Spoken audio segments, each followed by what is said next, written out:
우리는 분명히 죽은 사람이 아니에요. 살아계신? 부활하신? 지금도 살아 역사하시는? 그렇죠. 이렇게 삼위일체 하나님께서 지금도 살아서 역사하셔서 이 성경 말씀을 통하여서 하나님의 살아계신 하나님의 존재 방식을 분명하게 가르쳐주시고 하나님의 섭리대로 역사가 시간대로 흘러가시는 것을 정확하게 이야기해 주신 게 이 성경이라는 거예요. 합독하겠습니다. 여호와께서 아브라함에게 이르시되 너는 너의 고향과 친척과 아버지의 집을 떠나 내가 너에게 보여줄 땅으로 가라.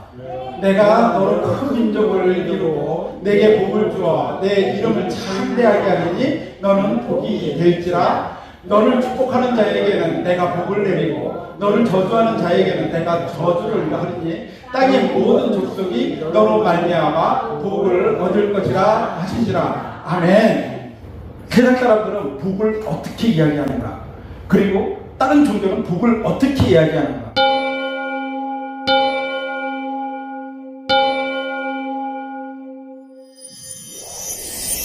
그게 궁금해서 찾아봤어요. 그랬더니 정말 과반 또 아니에요. 정말. 그런데 그 속에 좋다고 하하호호 웃는 사람들이, 다른 사람들이 너무 많아요. 사람들이 뭘 좋아하는 거 알아요.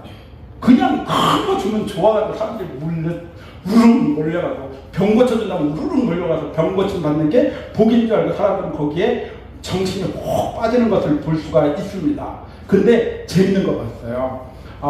우리나라 이 종묘제략 있잖아요. 종묘제략. 거기에 있는 관장님이 계세요.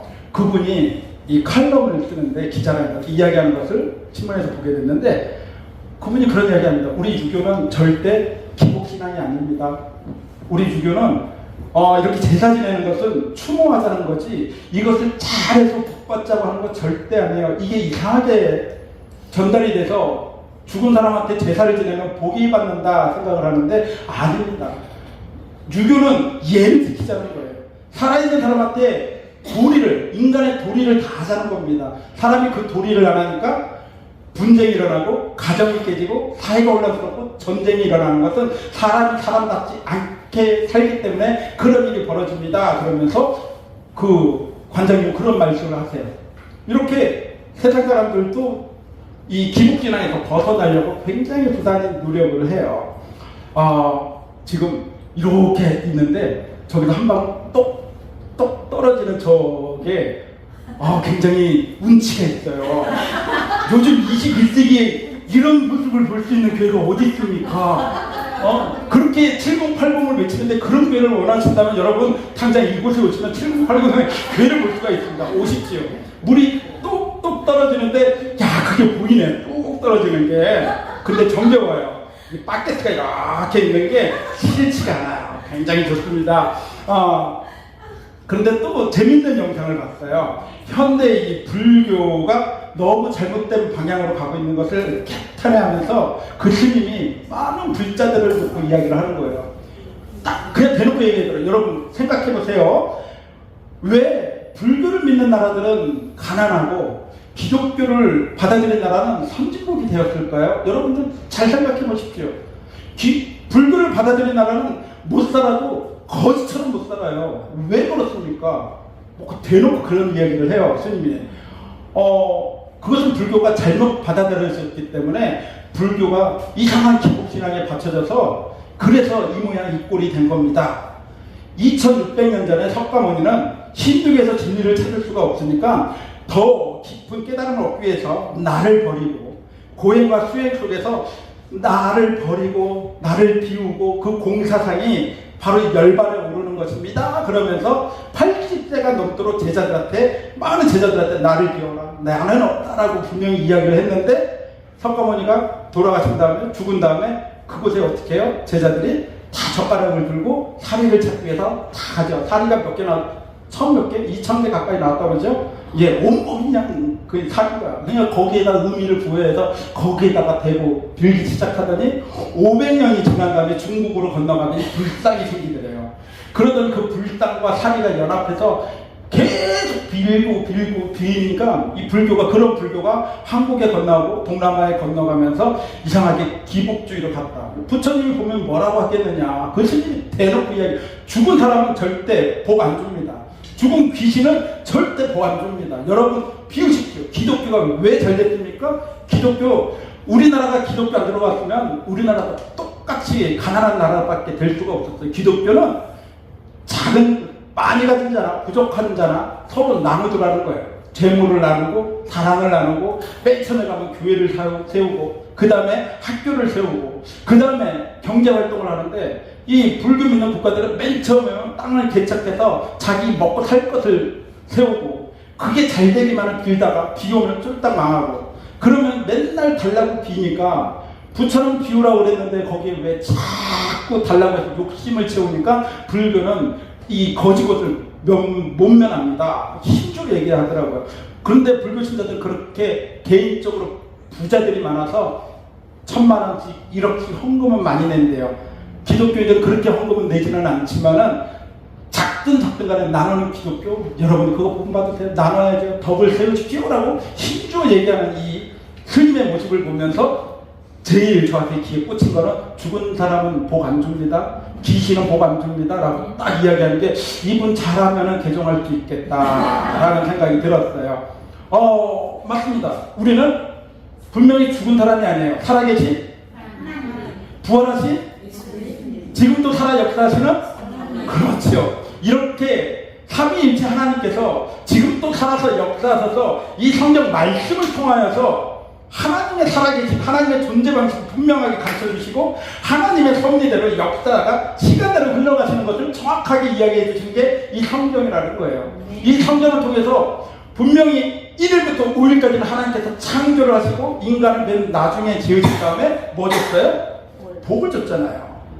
같이 중간에 만들어서 너 나 좀 도와줘가 아니라 집 다 만들어 놓고 냉장고 다 채워놓고 그냥 너 개 좋아하니까 개까지 놓고 너 이제 들어와 살아. 그리고 누려. 쉽게 얘기하면 그렇게 모든 것을 주시고 사람에게 복을 줬다는 것은 누리라고 줬는데, 그러면 우리는 그 복을 어떻게 누려야 되느냐 알아야 누리죠. 냉장고에 뭐가 있는지 알아야 찾아먹고, 그거 다 갖춰져 있는 것을 우리는 둘러보지를 않는 거예요. 그래서 복에 대해서 이제 여러분들과 같이 거창하게 지금까지 10분 동안 쓸데없는 소리를 이렇게 한 거예요. 성수가 길죠? 예.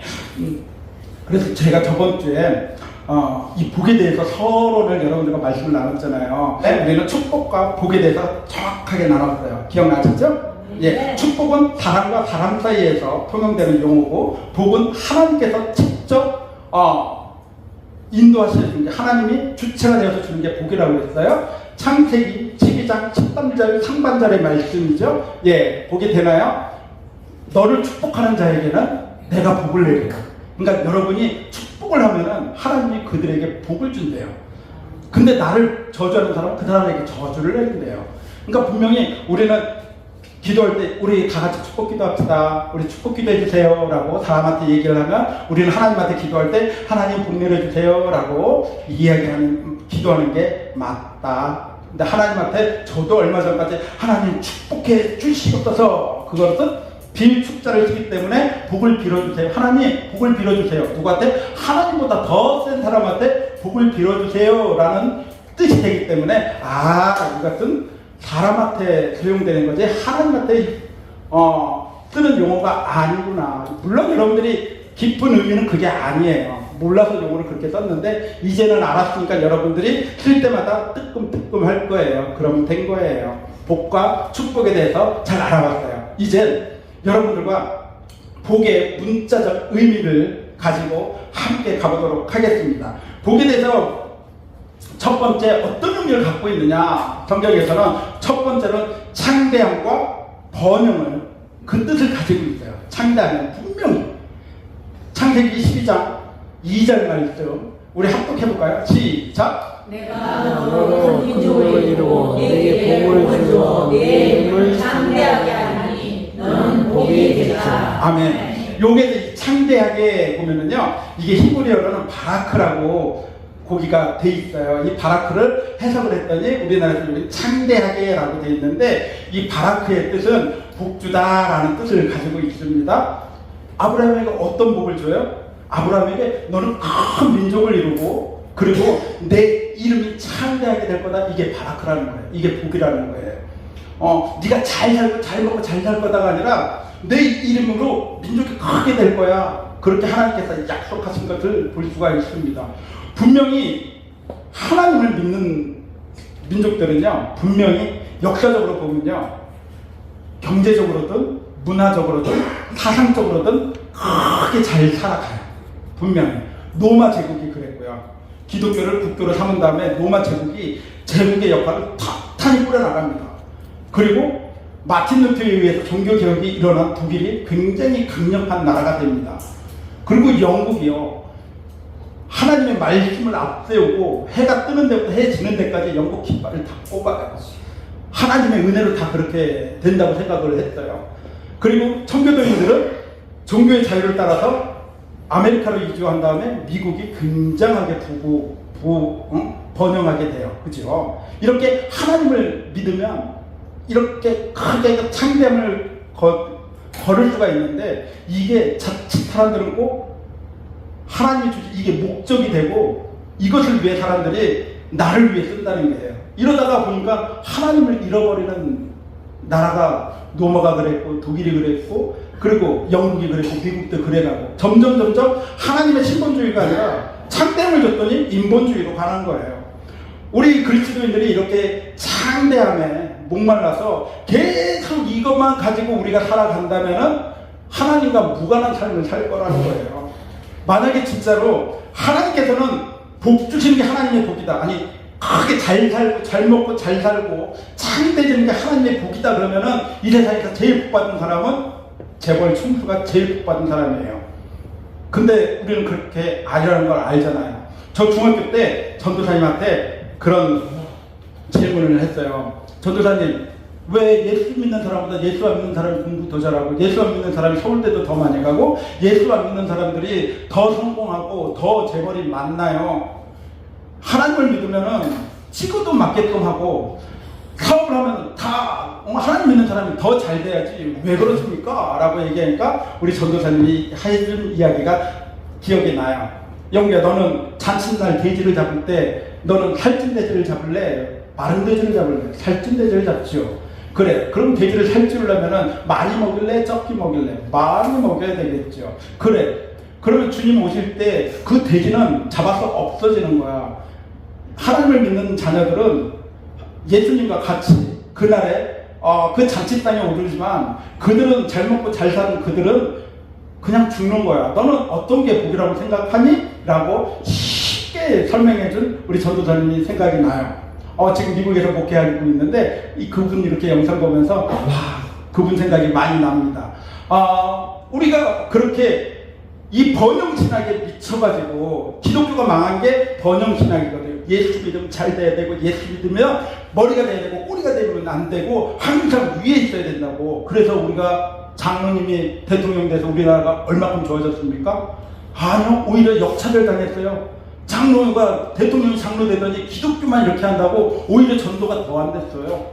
그리고 국회의원 중에 기독교인들이 얼마나 많습니까? 그런데 당리당략에 서로 싸우기만 하죠. 정말 하나님의 뜻대로 나라가 굴러가느냐? 그때 달라. 자기가 선거 앞두고 하나님 앞에 매달리지만 당선되면 하나님과 멀어지는 모습을 봐요. 그러면 그 창대함은 결국은 복이 아니라 저주가 될 수도 있는 거예요. 네덜란드가 굉장히 칼빈주의가 꼭 자리 잡고 있는 보수주의 나라였어요. 그런데 그곳에 목사님이 그 칼빈주의에 진짜 그 목사님이 총리가 돼요. 그 나라의 총리가 됐으니까 그 나라의 모든 것을 대통령이나 다름없어요, 거기는. 그러면 목사가 이제 대통령 됐으니까 나라를 얼마나 성공대로 끌어가야 되겠냐고요. 그런데요, 네덜란드가 유럽에서 제일 먼저 이 사창가를 공식으로 인정하지는 공창제도가 설립이 돼요. 그냥 세금 내고 정식으로 니네 해라. 그게 맞을까? 성경적으로? 그 공창 사업에 뛰어들기 위해서 많은 애들이 인신매매로 전 세계에서 끌어다가 거기 사업에 투자를 해요. 그리고 유럽에서 제일 먼저 동성애가 시작된 데가 네덜란드예요. 이거는 하나님이 그렇게 번영신학으로 통해서 너희들이 잘 통치해. 아니요, 그렇게 안 되더라는 거예요, 사람은. 우리가 창대해지고 번영했을 때 하나님 앞에 무릎 꿇어두면 그건 분명히 하나님과 멀어지지 않는데, 멀어지는 것은 점점 욕심이 나를 그렇게 만들어가요. 욕심이 하나님과 멀어지게 만드는 것을 우리가 볼 수가 있습니다. 다윗과 압살롬을 한번 볼까요? 다윗이 어떤 왕이에요? 베들레헴에 이름도 없는 목동이에요. 목동. 이름도 없는 이 목동을 하나님이 선택하시니까 이 양반이 이스라엘의 왕이 돼요. 보통 왕이에요? 굉장히 창대해지는 왕이 됩니다. 하나님께서 분명히 그 창대함을 허락하셨고 권력의 청지기의 직분을 주셨는데, 그 권력의 청지기 역할이 아닌 권력의 주인 행세를 하는 거야. 이 권력은 내 거야.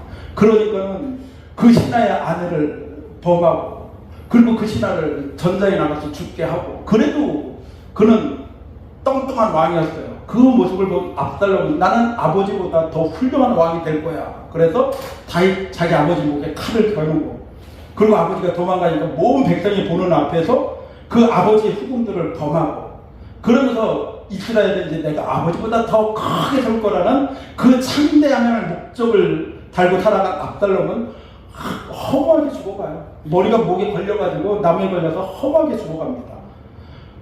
다윗의 그 창대함을, 하나님의 주신 그 청지기의 사명을 망각하니까 사랑하는 아들을 잃어요. 사랑하는 신하 잃어요. 사랑하는 백성들의 피를 흘리게 돼요. 이처럼 하나님에서 벗어났더니 이 복이 저주가 되더라. 그래서 우리는 항상, 여러분이 창대함이 왔을 땐 항상 기도해야 돼요. 하나님, 이게 정말 하나님이 주신 겁니까? 아니면 사탄의 유혹입니까? 내가 이것을 어떻게 잘 써야, 하나님 앞에 바르게 바쳐야 사용하는 것이 하나님의 방법입니까? 항상 창대할 때, 번영할 때 하나님 앞에 더 무릎 꿇지 않으면은 언제든지 우리는 다윗처럼 또 많은 나라들처럼 그런 우를 범하게 돼요. 우리 또한. 여러분들 로또 1등 되면요, 좋다고 헬렐레하고 막 이런 게 아니라 딱 가면은 기도할 수 있는 실력자가 돼야 돼요. 그럴 일은 없지만 로또 될 일은 없어요. 언제 되면 나 꼭 기도해야지. 근데 혹시라도 되면 이제 기도해야 돼요. 땅 떠오르면 기도해야 돼요. 뭔가가 좋은 일이 있으면 기도해야 돼요. 기쁠 때 기도해야 될 때, 기쁠 때 그냥 모든 사람과 나누기 바빠요. 나 이거 됐다 자랑하는 순간 시기 질투 나를 억누르게 됩니다. 우리 창대함 속에요, 분명히 하나님 기억하시길 바랍니다. 분명히 그 복에는 창대함이 있어요. 그 다음에 두 번째는 뭐냐? 행복이에요. 행복. 이 행복, 우리 신명기 10장 13절 말씀 볼까요? 시작! 내게 명하는 여호와의 명령과 규례를 지킬 것이 아니냐. 여기에서 우리말로 행복은요, 히브리어로 토브예요. 토브. 복을 의미하는 거예요. 여기 이 토브도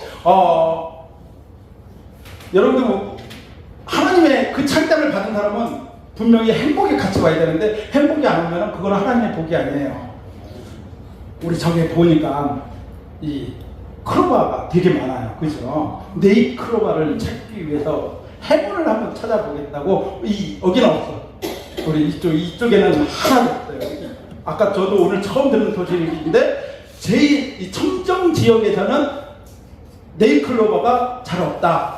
이 변이종이기 때문에 약간 오염된 데에는 있다라는 사실 오늘 알게 됐어요. 그래서 이 네잎 클로버는 뭐예요? 이게 행복이라며요. 네잎 클로버는 행운이고, 근데 사람들은 행운을 찾기 위해서 행복을 짓밟아요. 아무리 우리가 창대함을 겪었는데 그 창대함으로 인해서 가족 간에 깨졌다? 그건 하나님의 복이 아니에요. 재산에, 부모님의 재산 가지고 형제가 다툼이 일어난다? 그건 하나님의 복이 아니에요. 하나님의 복은요, 항상 나와 사는 사람이 더불어서 나눌 수 있는 게 바로 행복이고, 그게 하나님이 주시는 복이라는 겁니다. 잠언 17장 1절 볼까요? 잠언 17장 1절 말씀. 저 한번 읽어볼까요? 시작. 마른 떡 한 조각만 있어도 화목하는 것이 제육이 집에 가득하고도 다투는 것보다 나으더라. 아멘. 이 제육은요, 저기 제사 음식을 말해요. 제사 음식. 이 제육. 이 제사 음식을 말해요. 이스라엘 유대인들은요, 이 제육볶음이 아니에요. 네, 제육볶음이 아니에요. 이 제방이라고 해서 유대인들은 이 제사음식을 가장 좋은 것으로 삼아요. 그래서 집에 이 제육이 가득하다 그러면 좋은 게 제일 많다는 거예요. 유대인들 좋은 게 아무리 많아도 마른 떡 한 조각만 있어도 화목한 것보다 이건 행복이에요. 마른 떡 한 조각만 있어도 행복, 기쁨이 넘친다면 그 행복이 있는 집은 복이에요. 그런데 그 금은보화가 많고 아무리 많다면 그거는 다툰다면 그거는 복이 아니라는 거. 이거는 뭐 다 알지 않았습니까? 이 정도는. 우리는 보통 보면 왜 사냐? 행복하려고 살아요. 믿는 자나 안 믿는 자나 기도 제목을 보면요, 항상 우리 맨 처음에 A타에 가기 전에는요, 그냥 건강만 해라. 10손가락, 10발가락만 나와라. 뭐 다른 거 없어. 그냥 건강만 아니면 나와라. 그러다 A가 자라면서 비교하기 시작하면서, 제발 1등이야, 1등. 그러다가 이제 포기해요. 대학만 가라. 근데 대학 가요. 그러다가 취직. 그리고 좋은 사람이랑 결혼할 수 있게끔. 그러다가 또 남편 사업 성공해달라. 결국은 다 잘 되게 해달라는 거예요. 왜? 그냥 화목하게 살고 싶어요. 궁극적으로는 행복하게 살고 싶은 그 욕심이 다 이렇게 남편 성공하게 해주세요. 건강하게 해주세요. 우리 자녀 되게 해주세요. 그걸 믿는 자나 안 믿는 자나 똑같은 것 같아요. 그만큼 우리는 행복을 원합니다. 그 행복은 많다고 느끼는 게 아니고 적다고 못 느끼는 게 아니라는 거 알잖아요. 하나님의 주시는 일상의 감사를 우리가 고백할 수 있는 건 하나님의 복인 줄 믿습니다. 하나님의 자녀로 살아가는 것, 이것이 행복이라고. 우리 같이 모여서 이 행복 같이 웃으면서 말씀을 나눌 수 있는 것, 이게 하나님의 복인 줄 믿습니다. 할렐루야.